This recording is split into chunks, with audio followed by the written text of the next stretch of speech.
Students, उम्मीद है आप खैरियत से होंगे। आज इंस्पेक्टर इनलैंड रेवेन्यू सीरीज़ का छठा लेक्चर देने जा रहा हूँ। तो आज हम सेक्शन 22 पढ़ेंगे। सेक्शन 22 में दो चीज़ें अहम दी गई हैं। पहला ये है कि डिप्रिसिएशन और दूसरा ये है कि रिटर्न डाउन वैल्यू। अब पहले ये हम पढ़ते हैं कि डिप्रिसिएशन होता क्या है। हर टेंजिबल एसेट की एक यूज़फुल लाइफ होती है। तो अगर हम उस टेंजिबल एसेट की कॉस्ट को उसकी यूज़फुल लाइफ पर स्प्रेड कर दें, मीन्स के तकसीम कर दें, तो उसे हम डेप्रिसिएशन कहते हैं।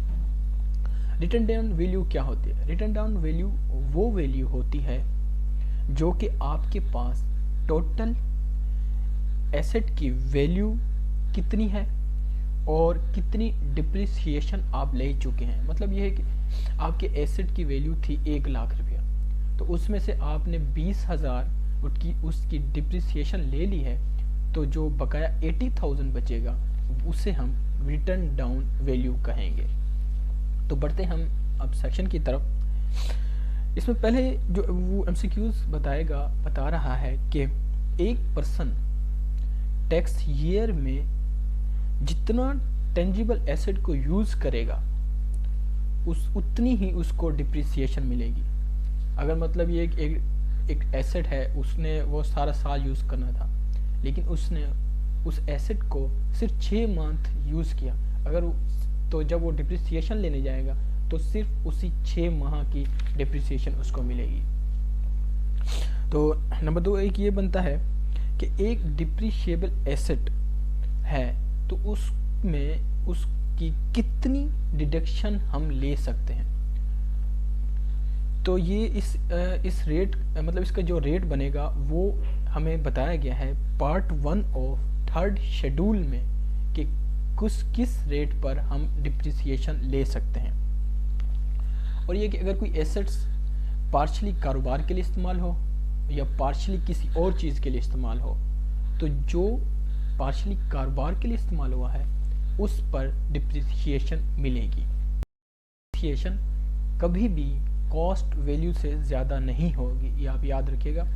और नेक्स्ट है कि अगर कोई डिप्रिसिएबल एसेट बेच दिया जाए और उसकी जो रकम हासिल हुई है वो रिटर्न डाउन वैल्यू से ज़्यादा हो तो उस पर टैक्स लगेगा, और अगर वो रिटर्न डाउन वैल्यू से कम हो तो उस पर डिडक्शन मिलेगी।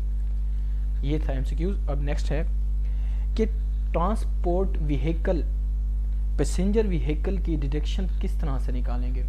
तो उसके लिए एक फार्मूला बताया गया है A/B/C, A multiply by B divided by C।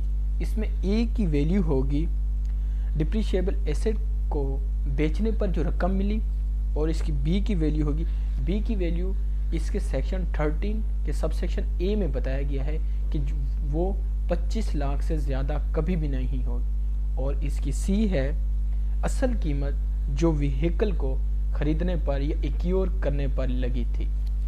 तो ये फार्मूला इस्तेमाल होगा और ये उसके कंपोनेंट्स होंगे A, B, C। तो नेक्स्ट ये लीजिंग कंपनी, इन्वेस्टमेंट बैंक या शेड्यूल बैंक कोई एसेट परचेज करता है और वो एसेट किसी दूसरे शख्स को लीज पर दे देता है, तो उसको डिडक्शन मिलेगी सिर्फ उस रकम पर जो उसको लीज रेंटल इनकम से मिली हो। तो नेक्स्ट है इसका ये है कि अगर कोई शख्स डिप्रिशिएबल एसेट को एक्सपोर्ट कर देता है तो इसका मतलब ये है कि उसने वो एसेट बेच दिया है। अगर इस्लामिक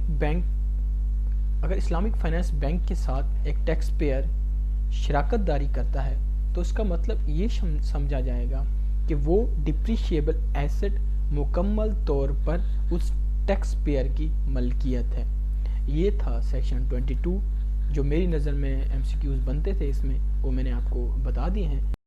आपको मेरी वीडियो पसंद आई होगी। अगर आपको मेरी वीडियो पसंद आई है तो प्लीज़ चैनल को सब्सक्राइब कर दीजिएगा और वीडियो को लाइक कर दीजिएगा। इंशाअल्लाह जल्द ही हाजिर होता हूँ नेक्स्ट वीडियो के साथ। खुदा हाफिज़।